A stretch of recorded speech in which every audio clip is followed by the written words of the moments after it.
Hello there, everyone. Okay, so I thought to myself, I'm just going to start recording, and yeah, I did. I'm doing what I said I was going to do at the end of the last video, which is just collect my resources. And yeah, I've just had a quick look at the map, and it's been quite busy while I've been away. I mean, I'm recording the next day, but yeah, the roads have been really getting some progress put into them. I'm actually very impressed. So yeah, it's very smooth sailing getting to our destination at this point. So whilst I'm probably going to jump cut from here to when I'm back in the private room, I did just want to show you guys the roads again because they're very important, and as you can see, it makes travelling around so much smoother. I mean, this was a couple of videos worth of travel, whereas now it's just like, yeah, this is just so easy.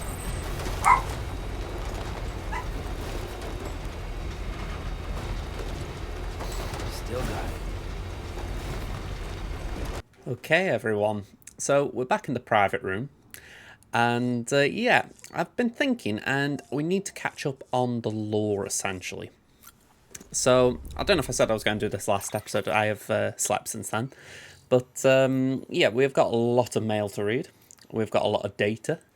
And yeah, well, the music player manual, I'll be honest, I'll just wipe them myself. But yeah, the mail's the important one. The data is long, though.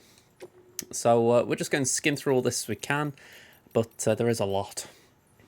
So I think what I'm going to do is I'm just going to go through the important ones. So this one isn't really that important, I'll be honest. It's basically just saying, breaking down how the bridge score works. So I will actually read it just because it's not important to me per se, but to explain to you guys it is probably better.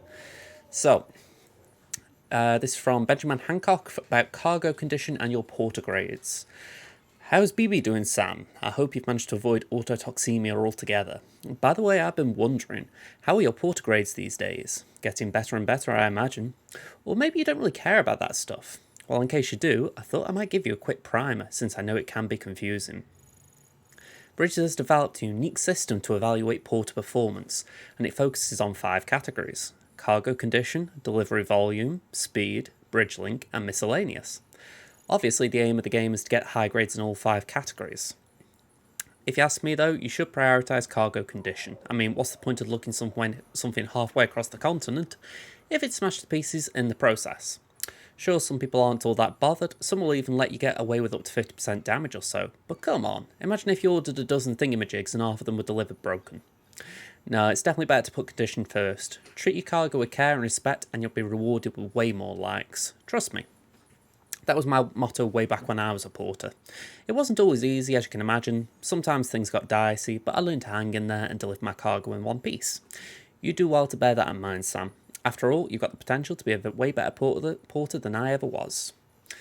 So, a little bit less than I thought there. Nick Easton from Capital Knot City. Still alive, new guy?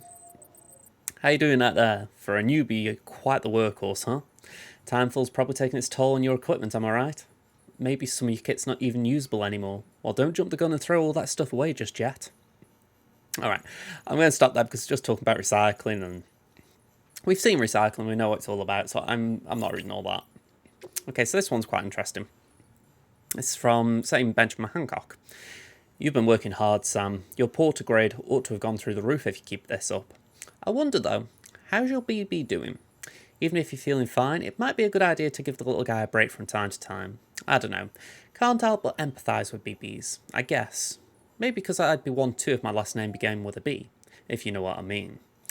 So yeah, head down to... sorry, I just found that a little bit funny. Yeah, so head down to one of the underground facilities. Yeah, okay. That wasn't really that important. Jake Wind, our hard work is paying off. I wonder where you are right now. If it's somewhere powered by our wind farm. If anyone should be benefiting from our work, it's you. Until you brought us into the network, we could only provide power to a small region. Now we can send it to all the big cities and beyond. I'm still not 100% sure on the details, but basically transmitting it via the beach means we don't suffer any additional loss due to increased distances, so it can go as far as we need it to. Good thing we kept the faith in the second expedition and kept this place properly maintained. You made our efforts worthwhile. We can't thank you enough. I said this at the beginning, but this is kind of why I like the game. It feels like it does reward you with praise for doing these things. It feels like people genuinely appreciate what you do. Alright, test order. I want you to look for some lost cargo. So again, this is Benjamin. You're doing very well, Sam Bridges. I guess I should expect nothing less from the great deliverer, though. Yeah, I've heard the stories. Rumour has it that you're a big Half-Life fan. Once we were united, but now we've been scattered all over. But that's why I've got to keep working, right? Anyway, listen, I've got a big favour to ask. I want you to find some lost cargo for me. You know, the river to the north of the distribution centre west of Capital Knot City? Okay. So yeah, essentially this is a side mission. This is a side mission beyond a side mission. You will find these cubes, companion cubes. And yeah, they just ask you to go chase them down. So I'm not going back to the East Coast just to collect it. But yeah, that is a fun little side quest if you want to do it. They aren't actually hard to get either. So yeah, the Ludens fan. You're the best, Sam. You've bought me something one of a kind. A Ludens figurine signed by none other than the creator himself. Try printing that with a chiral printer. The one you've got is pretty cool, but this is a national treasure. Legend has it that these Ludens figures figured prominently in one of the creator's games. Pre-Stranding humans, Homo sapiens, were obsessed with them, you know. It was through these works they reached the next level and became Homo Ludens. Apparently what they played weren't games in the usual sense, but since there aren't any around anymore, we might never know what exactly that means. But these Ludens figures, they were symbols of one game in particular, and I guess you could say that by collecting these figures, I'm playing a game of my own. I get the feeling that's a Metal Gear Solid reference. Apparently there's been I've watched a video today, oddly enough, and there's a load of Easter eggs that I've just not cottoned onto. So you guys might be going, you didn't react much there. I honestly didn't know. Okay, so Nick Easton, Capital Knot City, Portergrades, talking about delivery volume. Yeah, honestly, I'm not going to carry on with that one. George Batten, Bridge Grade makes the world a better place. I don't know if there's much important here, but let's see. Most of us will never be legends like you, no shame in that, but if we work together and make connections, we can at least make the world a better place. And that's why bridge links come in. Together we can accomplish so much more than we ever could on our own. A good bridge link grade will only make it all work better. So essentially, the more you do to help others, the higher bridge link grade goes up. Yeah, I don't think this one's important, I'll be honest. Yeah, basically just saying, look after your BB. Did I actually do that? Did I deliver a companion cube? Oh, apparently I must have done it already, so, hey ho. Yeah, I already did it. That's it, I got the glasses for it, done. Okay, never mind. I forgot all about that, honestly.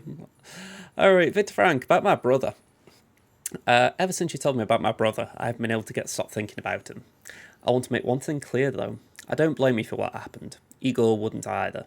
I know that. It's weird, though. We weren't all that close, and back when he was alive, I'd go weeks without thinking about him. But now, well, ain't that the way these things always go?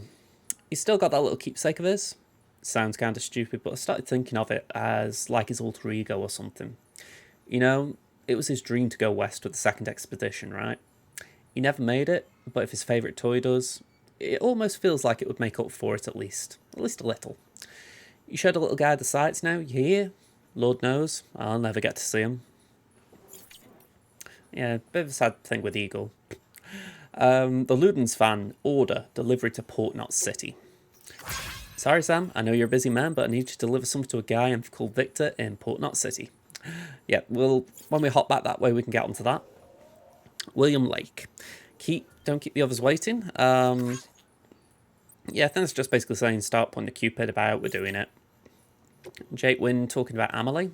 This one could be interesting. So, dear Sam, how's it going? Still heading west?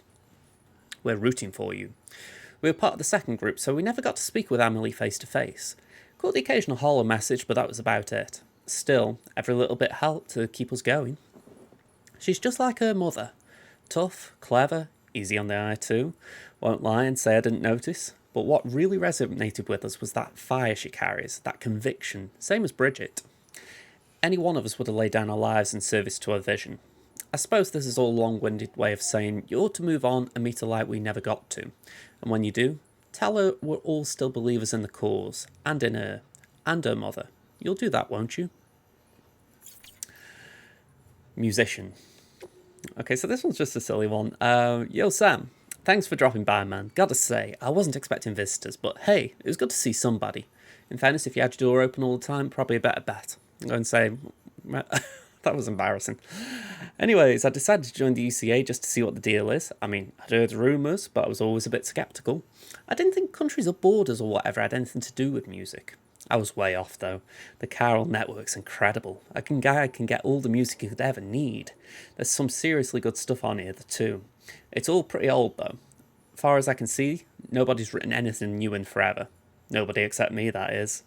You all might be happy putting the classics on repeat, but that's not how I roll, man. Ain't a life worth living without new sounds. You feel me? Alright.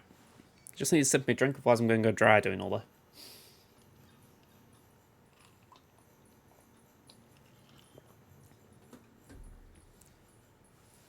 Okay, William Lake, all about preppers.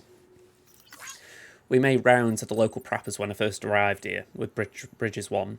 There should be some interviews floated around the records that can be transcribed. Take a look if you get the chance.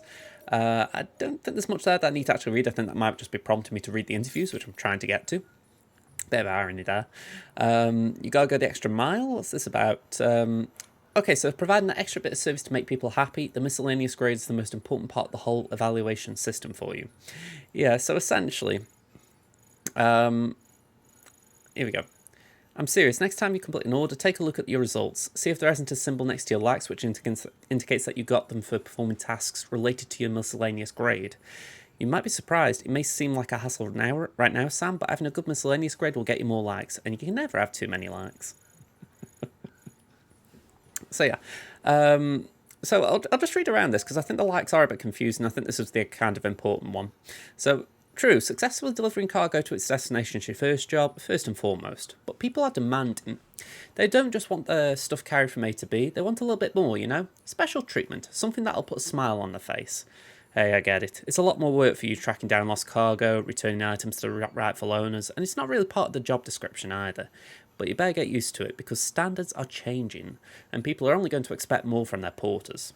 Anyway, it's usually worth the while. Going above and beyond is a good way to rack up plenty of likes. And hell, sometimes you end up doing it without even realising you did. So yeah, picking up lost cargo, essentially, it's good miscellaneous porter grade school. The Elder. Why join the UCA? You still out there fighting the good fight, kiddo? I tip my hat to you for that. And for bringing an old curmudgeon his medicine. I'm doing a whole lot better for it. Much obliged. So in exchange for signing a contract with Bridges, I get meds and supplies delivered to my doorstep. That's no different from the deal I had with Fragile Express. And while I may not have had full use of this here network of yours, I can access the weather data and news. I need to make life easier than it before. All that without my having to join the UCA. So what incentive is there to do so? Yeah, well, how I view it, it's not so much... The UCA, from when I'm playing it, it feels less about what it can do for you as more as what you can do for it. And it's all about helping each other. Alright, Peter Englert, a humble request for pizza. My dear Mr. Sam Bridges, it is an honour to make your acquaintance. Allow me to introduce myself. I am Peter Englert. After hearing so much about you, all good I hasten to add, I simply could not resist the urge to initiate a correspondence. My request is of such a great import that I dare entrust it only to the man who delivers. My sister, bless her heart, has been feeling under the weather, and I fear there is only one thing that might restore the colour to her cheeks. Pizza. I wonder if you might be so kind as to collect some from Lake Knot City and deliver it to our humble abode. I am more than aware of the gravity and urgency of your westward journey, but if you could find it in your heart to squeeze us in, I would be ever so grateful. Oh, and my dear sister is something of a ham lover. Please bear that in mind if you decide to oblige me. Yeah, thankfully Peter Englert's shelter is not too far away from Lake Knot City, so it's an easy journey, that one. We'll do that actually as soon as we finish this. So the engineer, the commencement Evo Devo unit testing. I know it can't be easy out there on your own, Sam, but we need you to stay strong. I've started on a few experiments with the Evo Devo unit you brought me. So far, things are going pretty well. I'm not quite at the stage where I can perfectly recreate objects, but I suspect that's only because the Chiral network's coverage is still limited. The more places you bring online, the better my results, most likely. Anyway, I'll be submitting regular reports on my progress to bridges. Rest assured, I'll keep at it. Incidentally, I've taken an interest in the Odra deck lately. These days, people tend to associate them with BBs, or think of them as BT detectors, but they were originally designed as more all-purpose scanners for the detection of people and various objects. Seems they've undergone quite a few changes over the years. By all accounts, many of the original features were cut at some point. One such feature would allow users to project holograms, which could be pretty useful, and another would utilise chiral connections to reconstruct past data for present-day applications. I don't believe these features are lost forever, though. If we keep expanding the network, someone's bound to take the initiative and create new and improved versions of them. Anyway, I've taken up with your day, Sam. We should catch up in person one day. Well, my plan is that when I go to South City, I'm actually going to go to the engineer and the craftsman and just do a standard order for them, just to keep topping up their stars. I'm not going to go to the elder because he's a bit of a pain to get to, but yeah, we'll do them too. Alright, so the craftsman, mules, heroes or villains? Hey Sam, how's that bowler gun working out for you? You put it to good use yet? I'd say we did.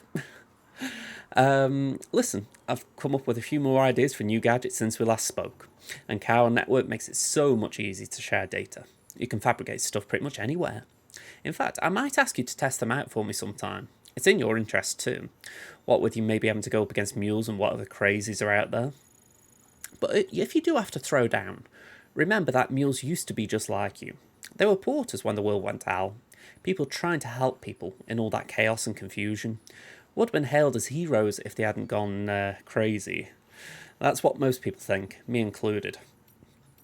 Though I heard it might not be that simple. Might be that they started out as smugglers, and that's why they can navigate all kinds of hard country. Guys like that, well, something tells me they wouldn't be altruists at heart. Guess there's no way of knowing the truth of it now. Anyway, Sam, I doled out a few of them pneumatic grenades you brought me to some local porters, along with some blood bags. If they work as advertised, then our people might just be able to stand up to BTs if necessary. Could be the beginning for the whole new community. Alright, back to William Lake. Find my last cargo, please. Hey Sam, the great deliverer, right? Benjamin told me all about you. Told me how much you like Half-Life.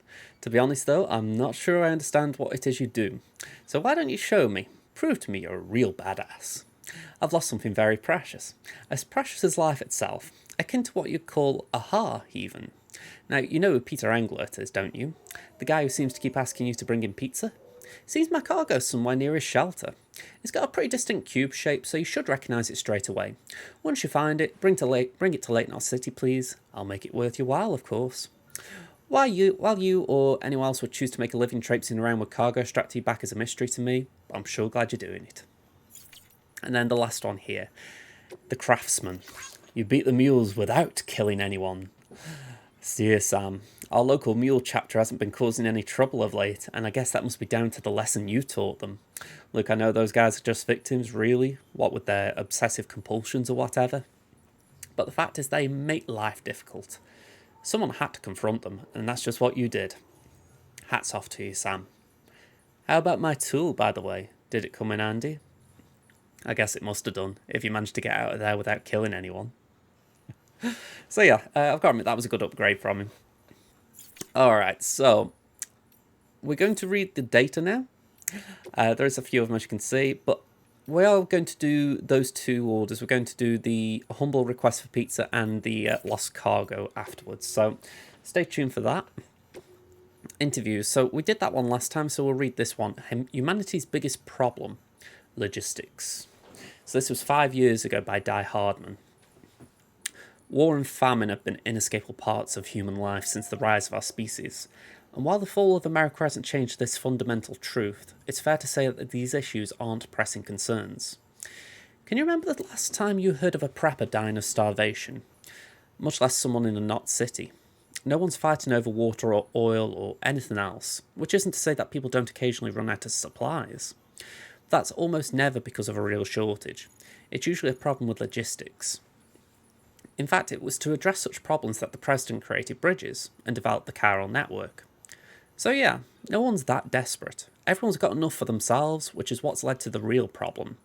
It's all too easy for people to become isolated from one another and eventually forget that others even exist. People are free to live for themselves, for the moment, without a care for the future. The President understood this better than anyone, and I know just how much it pained her. So, I can't help but feel there's a little nod to the what present we are in right now there, but maybe considering this was written before 2019 or 2018, yeah, it feels a little bit more relevant now. Anyway, the Chiral network experiments between Central and Capital Not, or Capital One, there we go. So this is 1 year and some months ago. Madam President, this will be your new office from today. The relocation of your official residence has also been completed, and the entire medical team has been brought along as well. Rest assured that information regarding this move has been shared only on a need-to-know basis. I understand following the loss of New York, you wish to direct the reconstruction efforts from Central Knot City, but in light of recent separatist activity on the eastern seaboard, we no longer consider it safe. We will see to it that the people continue to believe you are in Central, and Bridges HQ will operate as normal. As per your orders, the network research teams and delivery systems management have all been covertly transferred here to Capital Knot City. We are doing our utmost to expedite testing of the Chiral network link between the Central and Capital, while not neglecting your immediate medical needs, of course. This will be our base of operations for the next stage in the fight to rebuild America.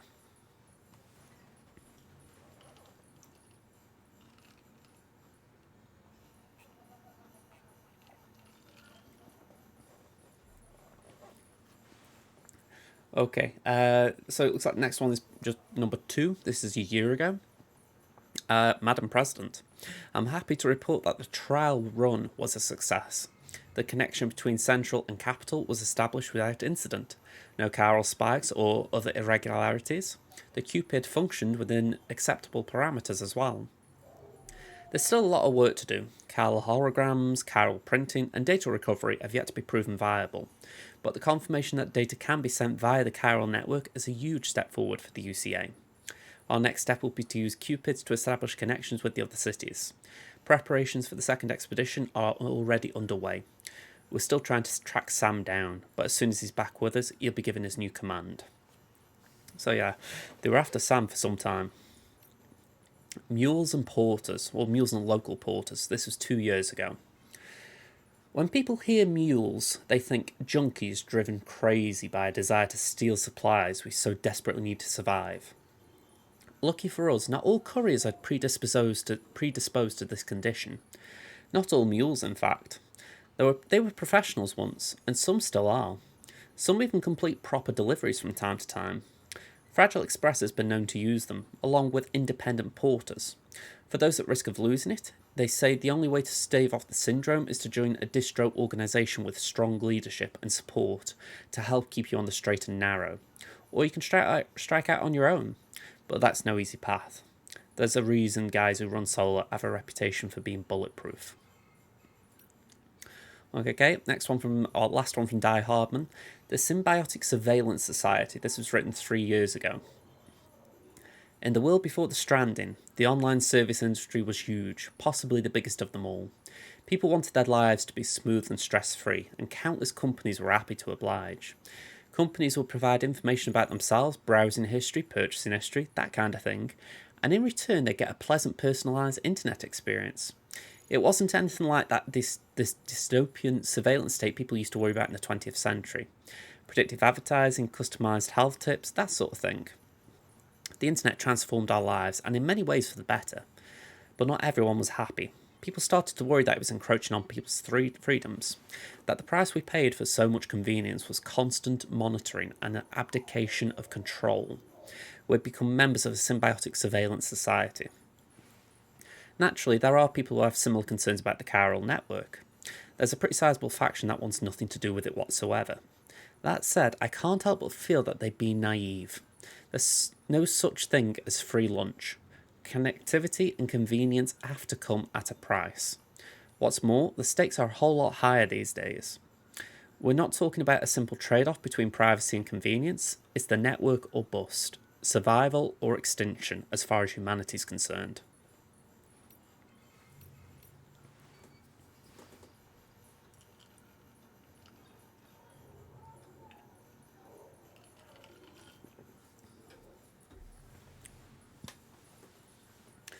Okay, so we've got a few from Hartman here.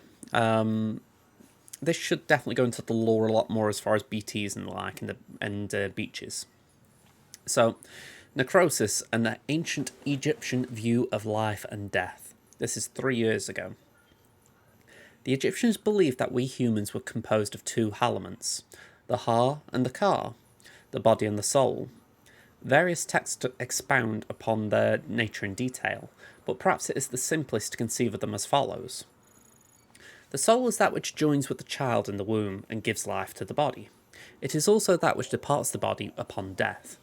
Ergo, the body is simply a vessel. Should the soul return to it, it will live again. This is precisely what is observed in near-death experiences. A soul separated, albeit briefly, from its body. The Egyptians believed death not to be an instantaneous change of state, but a process by which the soul moves from one realm to another. But this process itself has changed thanks to the death stranding. In the normal order of things, when death occurs, the soul vacates the body and passes into the scene. From there, it transitions to the beach, and only then onto the world of the dead. But after the stranding, a soul that has already made its journey to the beach may attempt to return to its body in this world. It was hard to believe at first, but the process of necrosis provided proof of this phenomenon that was difficult to deny. This is why it is imperative that we burn the bodies of the dead. The body must be destroyed to sever the link with the soul. Only then will the soul be free to journey to the world beyond. So that clarifies necrosis a bit. Chiral symmetry. The word chiral comes from the Greek ker, I hope I said that right, meaning hand. Compare your left with your right. They seem similar in both size and shape, yes? Now face your palms away from you and place one hand over the other. I think what they're trying to say is do that, I think. Their shapes do not overlap exactly, but place your palms together and voila, a match. It is as if one hand is the mirror image of the other. But again, if you were to actually compare the mirror image of a hand to itself, we would see that the two are not identical. This is the essence of chirality, the state in which the mirror image of a shape does not match the original. It has been theorised that BTs are mirror images of ourselves.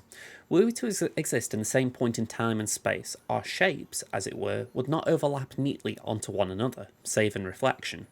And when our particles meet their opposites, a void out occurs. The new form of communication we have devised utilises beaches, which are akin to mirrors reflecting this world and the other, hence the term chiral network. So essentially they use the beach because it's like just essentially a portal. How do you phrase it? It's a reflection of our world. So when we use the beach, you are able to pass through it. That's the essential way I'm reading that. All right, Corallium. 3 years ago. You would like to know more about Corallium? Well, wouldn't we all? I'm happy to present the latest theories, but you must be aware that this is all they are. Theories. Corallium, like dark matter, was born along with the universe and has existed ever since, just not in a dimension we were able to perceive. Until now, it is the beach that gives us access to that dimension, and with it, knowledge of Corallium's existence. Not just knowledge of it, of course, we have since observed it coalescing into crystalline form and recorded measurable physical and mental effects on individuals exposed to it. It has reshaped our understanding of reality and proven instrumental in the formation of the multiverse theory of beaches. Chiral matter is not affected by the passage of time. As far as these particles are concerned, none has elapsed since the Big Bang. Little wonder they escaped our notice for so long, until man and BT first came together in Void Out and left nothing but Corallium in their wake. Many of these claims are yet to be verified, but I believe that this is a fair summary of the scientific community's current consensus on the matter, no pun intended. I shall soon be heading west with the first expedition, and I look forward to learning more about Corallium and its connections to the beach along the way. So yeah, 3 years ago, this is a long time they've all been maybe not on the road, but since they set out from Capital Knot City, or Bridges HQ lab. So chiral contamination 1, 3 years ago. Chiral contamination is the result of prolonged exposure to chiral radiation, which is emitted by Corallium, a substance discovered at the same time as the beach. Prolonged exposure can significantly impact physical and mental health. The effects are not dissimilar from those observed in individuals exposed to extremely high levels of stress, levels which can be fatal even. Such traumatic experiences can alter hormonal secretions, impair immune response, contribute to heart failure, and induce strokes. The most common symptom of chiral contamination is poor sleep quality due to vivid nightmares. If left unchecked, however, it can quickly progress to a more advanced stage in which the aforementioned issues may be observed. The potential impact on an individual's mental health cannot be understated. The resulting hormonal imbalances frequently lead to heightened destructive impulses towards the self and others. Those dominated by such urges are named homodemons, the mad ones. In the case of some porters, such as mules, impaired memory and judgment has led them to develop an irrational obsession with their profession, hence the Homo Gestalt moniker. While it should be feasible and preferable for most individuals to avoid chiral contamination at all costs, there are those with a demonstrated resistance who need not be so cautious. I speak, of course, of doom sufferers.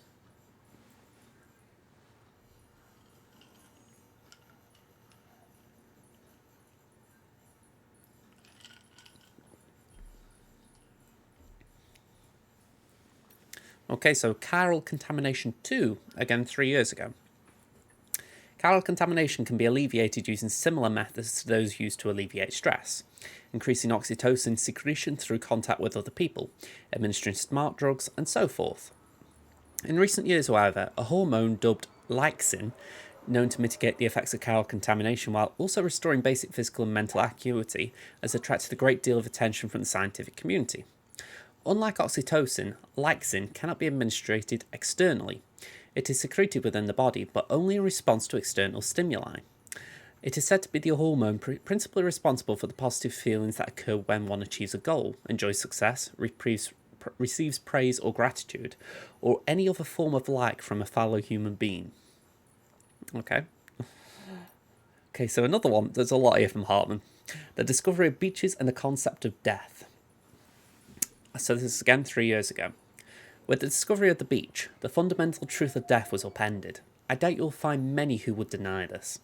Alas, we can say little with confidence in any objective or scientific capacity. Let me restart that. Alas, we can say little with confidence in any objective or scientific capacity, for our understanding of this new realm remains in its infancy and is ever evolving, much like our understanding of the universe as a whole. Perhaps the closest thing we have to a working explanation of the beach relates to the conception of a multiverse. But I digress. The beach is arguably both a concept and a reality. A discrete beach is influenced by the mind of the associated individual, and therefore linked to them irrevocably. This is why we have so energetically pursued the psychological, psychoanalytical, and neuroscientific angles when attempting to create a unified theory of the death stranding, the beach, and related phenomena. There was a fad a while back in which subjects underwent counselling in order to learn more about their beaches, and in doing so gain a greater understanding of the nature of death. Doom sufferers in particular provided excellent opportunities for study. An interesting theoretical question arose during this period. If a person's beach was a product of their consciousness, might animals have beaches as well? A conundrum on the surface perhaps, but one quickly resolved.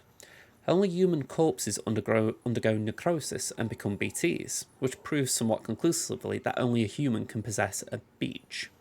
And yet this begs another question. If all that is required is a consciousness akin to that of a human, could an AI have a beach? An android? I for one do not believe so. Why?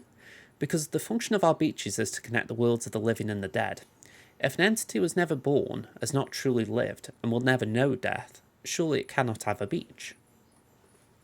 Yeah, so that's where it does get into interesting territory as far as the idea is, if AI does get to the point that it's actually is considered to be alive, would that then cross that line he's referring to? This is all just spitballing, obviously. Anyway, the Evo-Devo unit. This is 1 year ago. It seems a rather significant breakthrough has been achieved back at headquarters. They've successfully integrated an Evo-Devo unit into a chiral printer. In case you're not familiar with the term, Evo-Devo refers to evolutionary development biology. Your genes, mouse genes, dinosaur genes, the genes of every living being are virtually identical, and yet we develop into such radically different organisms. Thus, a serious question arises. Why did such disparate life arise from the self-same building blocks? Evo-Devo was the field of study that sought to solve that mystery, to lay bare the secrets of evolution. Before the advent of Evo Devo, it was thought that in order to reconstruct a dinosaur, we would require a sample of its DNA. However, thanks to this technology's ability to extrapolate from existing data, we could, with the correct stimulus, grow a dinosaur from the DNA of any living organism. We could, in essence, recreate the process by which dinosaurs evolved from primeval life forms. An Evo Devo unit applies these same principles to the problem of information and object reconstruction. With the help of the chiral network, we may take incomplete data, and indeed incomplete objects, and reproduce their complete forms. This data can then be fed into a chiral printer, et voila, partial data yields finished product. The tech isn't viable for everyday use yet, but when it is, it will be of incalculable benefit to our research and bring our reconstruction efforts forward by a matter of decades. So yeah, that does sound pretty cool as far as if there were things that were, before the Death Stranding, were on the verge of being created, essentially they could actually be recreated. So it's pretty cool, not to mention go millennia back. Okay, Higgs particles by Hartmann 1 year ago near Mountain Knot City. We haven't been to Mountain Knot City yet. Higgs Monaghan? Why yes, I know the name. The former leader of a private courier organisation, as I recall, which serviced a large region in the west, and was instrumental in providing continued support to the people living there. But as we were so far apart, bridges struggled to maintain any measure of influence over their operations. It probably didn't help that the separatist movement has always enjoyed a strong support in that territory. In the wake of growing violence by the demons, we were shocked to learn that Higgs himself was at their head. What to make of this strange development? Why on earth would a man who was once who commanded a group devoted to American Reconstructionism suddenly pledge himself to the cause of American destruction? His name only compounds the insults. Have you heard of the Higgs particle, also known as the God particle? It is associated with the Higgs field, that which gives all other particles their mass. Without it, atoms would fly apart and matter would not exist as we know it. In other words, its very presence prevents mindless destruction. Cosmic irony indeed. You know, as if all the other names in this game don't have irony in them. Hartmann. Alright, so Egyptian mummies, pyramids, etc. 3 years ago. At what point can it be said that man truly understood what it meant to die? It would seem reasonable to suggest that it was when he began to bury his dead, a practice which originated with the Neanderthals. In a way, one might say that our growing understanding of death drove our development as a species, our fear of it, our attempts to conquer it. Why, it could be argued, our entire history it revolves around these obsessions. Take the Great Pyramids of Egypt, or the tombs of the ancient emperors of China. The more powerful the person, the bigger and grander their final resting place. Or, to posit a more radical theory, could the very concepts of power and society themselves have emerged solely to facilitate the creation of such monuments, such challenges to the finality of death? Either way, and leaving behind something they hoped might endure through the ages, the builders of these edifices believed that they too might live on forever. The mummies of the Egyptians are another means by which man sought to fulfill this desire to escape the finality of death. They were created that the spiritual self, the Ka, would have a physical vessel, or Ha, to which it could return. Anyhow, this is going to be a hard one. The Sokunbutsu, ooh, that one's tricky, or mummified monks of Buddhism, are similar in this respect. However, the monks, that really tripped me up. However, the monks in question aim to transition straight from life to Buddhahood, in other words, to forgo death altogether. But now that the beach has brought us into direct contact with the world beyond, our relationship with death must further evolve. The next step in our understanding is upon us. Sokunishbitsu. Maybe. The corals at the seam 3 years ago. Life began in the oceans, and as it evolved, it graduated to land. At least, this is what we believed until recently. To creatures of the sea, the land is a harsh and unforgiving place. Given this, what could possibly have compelled these organisms to make such a drastic transition? Consider that fossils of the first fish to adapt themselves to land have been found in regions with unusually large tidal range. Could it be that these creatures developed legs in order to more swiftly return to the safety of the sea when stranded? Could their evolutionary leap have been triggered by this traumatic experience? If so, could similar circumstances have shaped the evolution of the coral-like organisms that inhabit the seam, and driven them to develop an ability to live between life and death, between time and timelessness? Coral is, after all, older than any organism of the land, and hardly enough to have weathered the mass extinction of 550 million years ago. And it is a life form upon which many other organisms rely for survival. Bearing all this in mind, one could argue that the ability to survive in the seam is indicative of profound evolutionary leap. Alright. BTs are reaching out to us. Again, 3 years ago. 2.4 million years ago, Homo habilis started to craft stone tools. Hands are so very important, don't you think? Our other sensory organs passively interpret data. Our eyes light, our ears sound, our noses smell, our mouths taste. But hands are different. To touch requires conscious action, to grasp more so. To connect that which is in our left hand with that which is in our right, still more. And the handprints we see when BTs seek out humans. Why, I'd say that's just evidence of our otherworldly friends yearning to forge a connection. They're reaching out to us, attempting to bridge the gap between the realm of the dead and that of the living. I mean, you definitely agree there. When you see the BTs coming out of the ground, they are grabbing you. They really want to hold you. And when you think that even the monster BTs, they want to grab you and they want to eat you. So a little bit different there, but still, the gist is similar.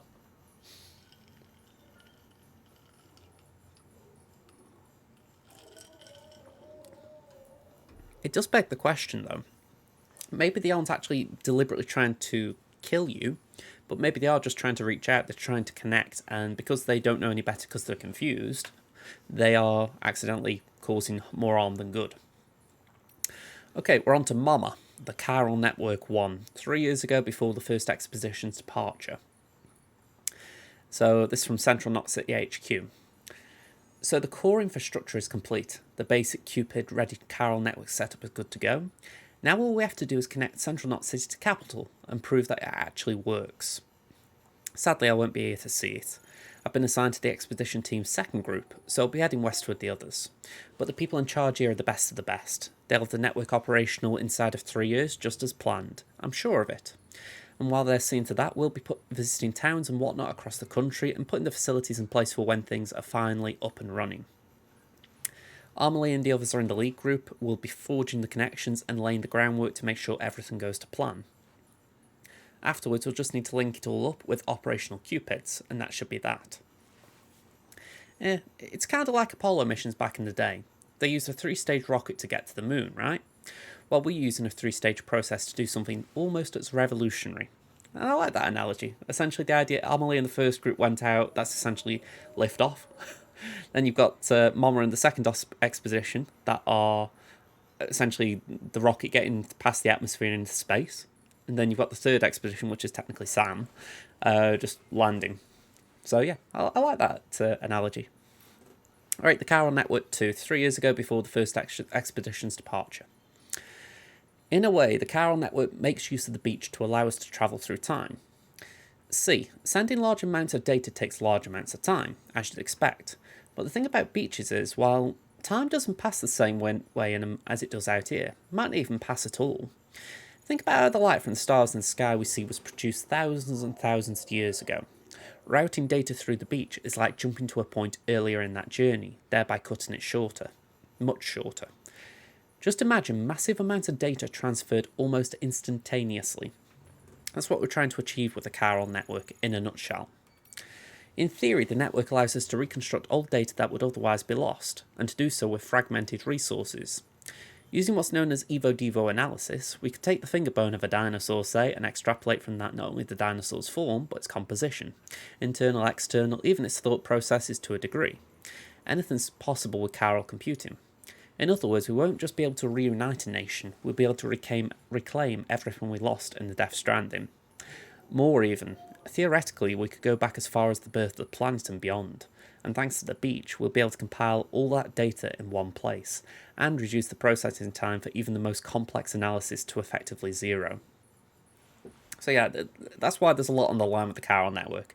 You can maybe not rebuild the world because you couldn't recreate life, but you could give new life a better world to live in. Okay, preppers. This is from Fragile 2 years ago. She also wrote this in Late Knot City. When I was a little girl, my father told me that preppers were people who decided long ago that they couldn't trust their nation to be there for them anymore, that the bonds between us had grown weak long before the death stranding. We once had a network spanning the whole wide world that could send items from anywhere to anywhere and connect anyone with anything, but still we were isolated, still we were alone. Some liked it that way and even wanted more. They wanted walls along their borders, wanted to turn away refugees and outsiders. Alright, Idio, a little bit heavy-handed there. Some even wanted new nations all their own. They began to see the state as an enemy of their freedom, not a protector of it. The ones most far gone, they didn't trust the country to defend them if something went really wrong. War, terrorism, natural disaster, you name it. So they built shelters and stocked full of supplies in preparation for the worst. And then the worst happened, the death stranding. America ceased to exist, and their shelters became their homes, where they would live and they would die. But while they prepared, they hadn't prepared to live there forever, which is why they wound up relying on us couriers so heavily. My father and I didn't want to go back to the old America. We didn't want a country that pushed people apart. We wanted one that brought them together, that allowed them to support one another, and that was what we tried to work towards. Yeah, as much as I agree with the sentiment, it was a little heavy-handed, that. Cryptobiotes 2 years ago. We call these bugs cryptobiotes. They were recorded in reference books and databases back before the death stranding, but nobody ever thought to give them a proper classification, so cryptobiotes they stayed. Their name for the process is cryptobiosis, which means hidden life. That also feels like a Easter egg as far as saying, here's life. When environmental conditions get too harsh or resources too scarce, cryptobiotes can shut down their metabolic processes and enter an almost death-like state in order to survive. Tardigrades and sleeping chironomids are capable of this too, but cryptobiotes are on a whole other level. They can survive anything and anywhere, even on the beach or in the sea, and they are capable of prolonging only their own lives. Humans who eat them acquire a limited resistance to timefall too. You won't find them lying around just anywhere though. You need to know where to look. Not many people even knew they existed until recently, so next to no research has been done, but now that their beneficial properties have been recognised, I'm willing to bet they'll play an important role in helping us to understand the beach, the death stranding, and everything else.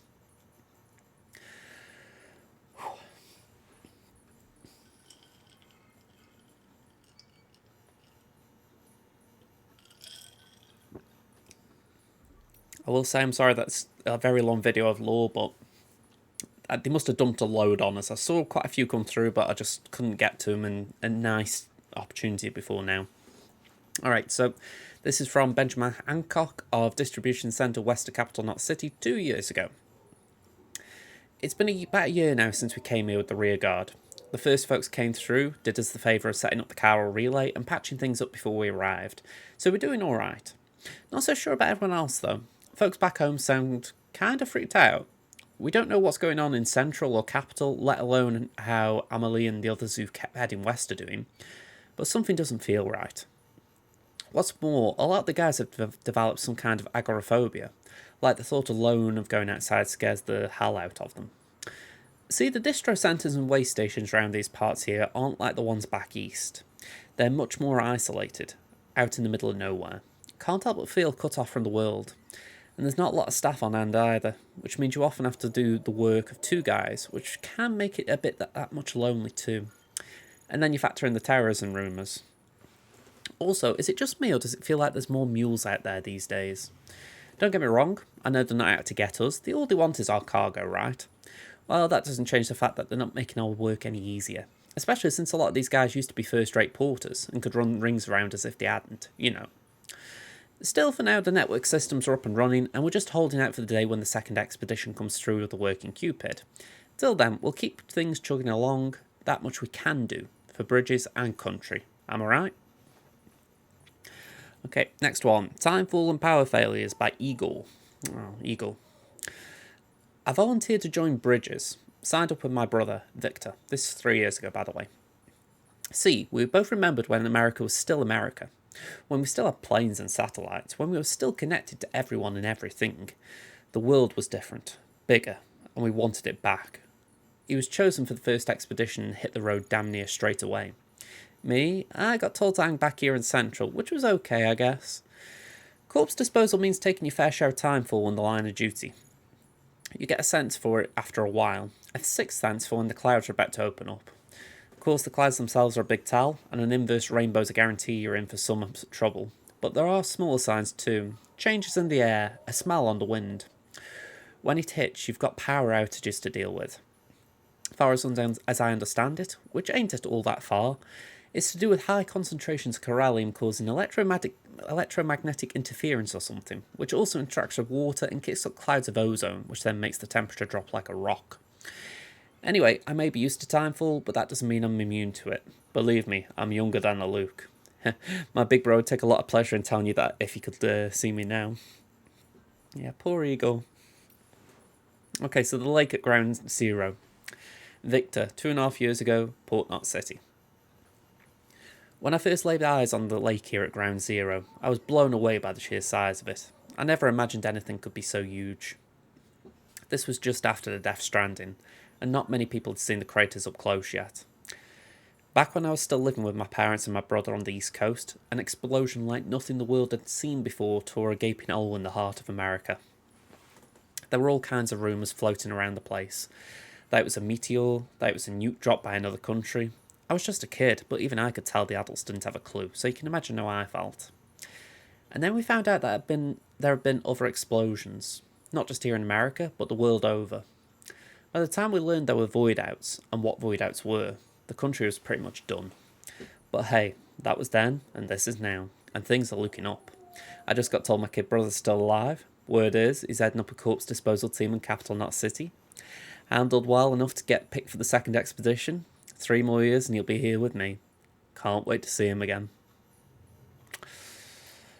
Okay, Prepper interview, the engineer, 2 years ago. My horizons aren't exactly broad. That said, I'm not completely cut off from the outside world.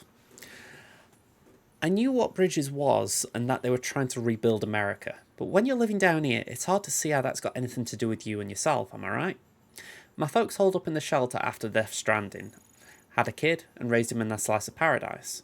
And together we lived off whatever Fragile Express was kind enough to bring our way. They told me tales about the good old days, but I've never had much of an imagination. I couldn't see how a country long gone was any concern of me and mine. Far as I figured, if Fragile Express was happy to keep bringing us stuff, we didn't need anyone else, and we certainly didn't need America, whatever that even was. But then one day, I was looking at a part of it for this machine my dad put together. He was an engineer too, and I noticed something. It said, made in the USA. Right there in tiny print. Got me to thinking that America might not exist anymore, but the stuff Americans built is still around, making our lives a little bit easier even now. You could say the old country lives on in its works, kinda like how my folks live on in me. They, died a while back. Anyway, if they were American, I guess that makes me American too, and maybe the shelter a part of it all. Once I realised that, I started pouring my heart into building stuff to help you guys put the country back together. Okay, last one. Terrorists posing as Fragile Express couriers by the Craftsman 1 year ago. The terrorists have been at it again lately. You heard, right? About how they've been sneaking in and out of cities disguised as Fragile Express couriers. We'll have another disaster on our hands at this rate, but it's not like we can just cut them out. We need Fragile's people to keep on doing what they're doing. We rely on those guys for a lot, though maybe we shouldn't. I hear they're transporting weapons now. Why'd it be so stupid, I can't imagine. Spreading stuff around that kills in a world where the dead are ticking BT bombs. Sure, terrorists are a threat and mules are a real pain in the ass, but what genius figured escalation was the way to go when we all know where it leads? We need weapons, no, tools that can take down the bad guys without killing them, and we need the hardware in circulation gone yesterday. We can't keep folks from dying in accidents or getting sick. We can't keep them from dying, period. But the deaths we can put off, we ought to. Violence isn't just ugly, it's damn near suicidal in this day and age, which is why I'm looking to make a bunch of less than lethal gear in hopes it'll prevent a few idiots from getting themselves and others killed. Alright. That was a lot. Alright, so just before I carry on, we've had this memory chip for Christine, which I believe is a movie based on a Stephen King novel. There we go. And what's the other one? Unidentified. Oh yeah, we got to scan these. So, oh no, we got this from Low Roar as well. This is Low Roar's second album. And let's see down here. We haven't identified this, I don't think. So we got to go to the terminal upstairs to check them out. So yeah, that was a lot of reading. If you've listened to all that, I thank you very much. And I didn't really play the game here, I'll be honest. I might have included a little bit at the beginning, but honestly, the entire this has just been me talking. So thank you very much if you've been listening. Hopefully I made it nice enough that you could just maybe have me on the background while you're doing something else. So yeah, thank you for whatever you've been doing. Hit the like button if you enjoyed it, and I will be back in the next video. Bye for now, everyone.